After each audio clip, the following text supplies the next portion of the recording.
अब देखिए ये जो पूरा मामला है विस्तार से एक बार आपको बताते हैं। अधिकारी के बेटे की हैवानियत, क्या उन पर आरोप लगे हैं, क्या क्या बातें सामने आ रही हैं, ये पूरा मामला आपको बताते हैं। देखिए ये वो लड़की है प्रिया सिंह, आरोप है गर्लफ्रेंड से मारपीट की है। प्रिया ये आरोप लगा रही है कि उनके साथ मारपीट की गई है। बिल्कुल, और इसके बाद प्रिया का आरोप यह भी है कि गाड़ी से कुचलने की कोशिश की गई।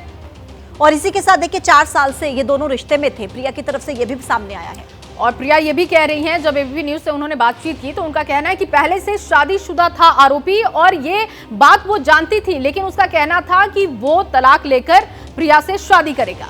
बिल्कुल, और अश्वजीत के दोस्तों पर भी आरोप लग रहे हैं और एफआईआर दर्ज की गई, लेकिन आरोपी की गिरफ्तारी नहीं हुई। हालांकि देखिए इस पूरे मामले में एक पेच फंसता नजर आ रहा है। प्रिया कह रही है कि वो इस बात को नहीं जानती थी कि अश्वजीत शादीशुदा है, उसने ये बात छुपाई थी। लेकिन जैसा कि अभी जानकारी मिल रही है, ये सामने आ रहा है कि कहीं ना कहीं प्रिया को इस बात की जानकारी थी। अब थाने से सीधे हमारे सहयोगी राजेश त्रिपाठी इस वक्त जुड़ गए हैं।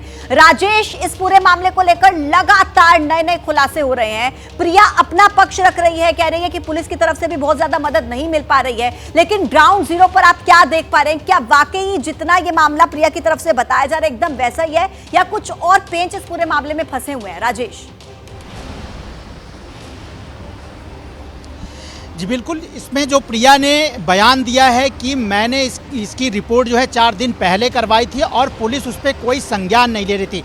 उसके बाद उसने सोशल मीडिया पे जो है अपनी जो दर्द है अब उसके साथ जो बीती है उसने सोशल मीडिया पर डाला, क्योंकि बात सामने आ रही कि प्रिया जो है सोशल मीडिया पे भी काफ़ी एक्टिव थी और उसके जो है बहुत सारे फॉलोवर्स हैं।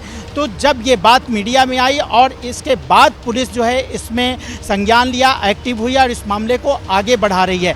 अब पूरा मामला इस बात पे निर्भर हो गया है कि इन लोगों की जिस पर आरोप लगे हैं उनकी गिरफ्तारी क्यों होती है। बात इसमें यह भी सामने आ रही है कि क्योंकि ये एक बड़े अधिकारी के बेटे हैं, महाराष्ट्र सरकार से जुड़े हुए हैं, नेताओं से इनके संपर्क हैं, तो शायद इस वजह से पुलिस इस मामले को जो है अभी तक गंभीरता से नहीं ले रही थी। लेकिन जब अब ये मामला सोशल मीडिया पे आ गया है और इस पर अब राजनीति भी शुरू हो गई है, क्योंकि संजय राउत ने एसआईटी की मांग कर दी है, तो वास्तव में अब पुलिस को गंभीरता से इसे लेना है और जल्द से जल्द जो आरोपी हैं उन्हें समन किया गया है, उन्हें बुलाया गया है। अब वो कब तक पुलिस स्टेशन में आते हैं, अपना बयान दर्ज करते हैं, ये देखना होगा। लेकिन पुलिस जो प्रिया है उसकी हॉस्पिटल में वो भर्ती, कई उसके फ्रैक्चर हुए हैं, उसकी हालत गंभीर है।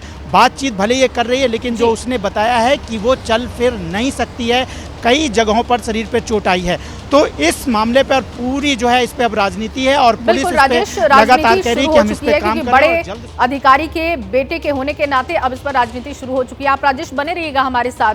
ठाणे की घटना को लेकर राजनीति शुरू हो चुकी है। दरअसल शिवसेना उद्धव गुट के सांसद संजय राउत ने सरकार पर सवाल उठाए हैं और कहा कि इस केस में सरकार अब एसआईटी गठित क्यों नहीं कर रही है। उनका कहना है कि एसआईटी से इस पूरे मामले की जांच होनी चाहिए। निगम के संचालक के बेटे का आरोप है कि उसने अपनी प्रेमिका पर कार चला दी। किसने? एमएसआरडीसी के संचालक। सीएम को जाकर पूछिए ना सवाल। ये सवाल है, आप जाकर सीएम से पूछिए। ये सवाल आप देवेंद्र फडणवीस से जाकर पूछिए, होम मिनिस्टर है ना, लगाए ना एसआईटी, यहाँ लगाओ ना एसआईटी।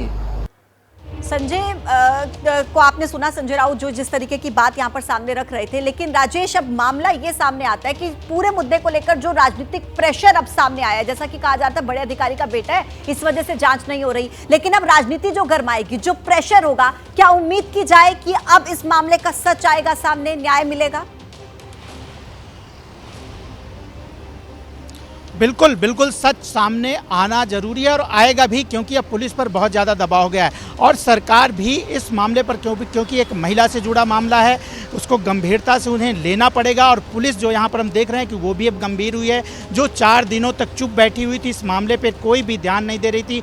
कल पुलिस के अधिकारियों ने इस पर बयान दिया है और उन्होंने समन किया है इन आरोपियों को।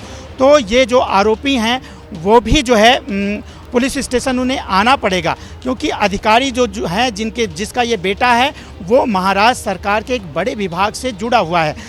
हमने भी इस जो गायकवाड़ जिस पर आरोप लगा है उस लड़के से हमने भी बात करने की कोशिश की, फ़ोन लगा रहे थे, उसका फ़ोन रिंग तो जा रहा है लेकिन वो उठा नहीं रहा है।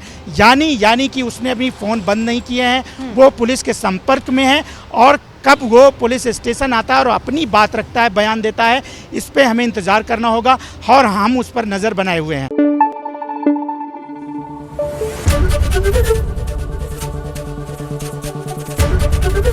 एबीपी न्यूज आपको रखे आगे।